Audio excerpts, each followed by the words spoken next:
We should express the opinion of Congress, no, to all of you, kasi baka nagtataka kayo nung iniisip namin. So here we have the representatives of the 5 major parties that comprise the majority in Congress, no.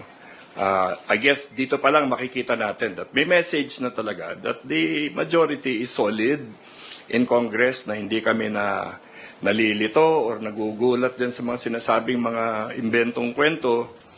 At we felt that it was necessary for us to come forward and at least say something specific, kung ano yung feelings namin as a party. So, bawat partido gumawa ng kanya-kanyang statement, no, i-distribute namin sa inyo mamaya yan para makita ninyo anong naisip ng bawat partido. Hindi naman parehong-pareho yung aming mga reaction, pero I think by and large, in fact, everybody is in support of President Marcos here. So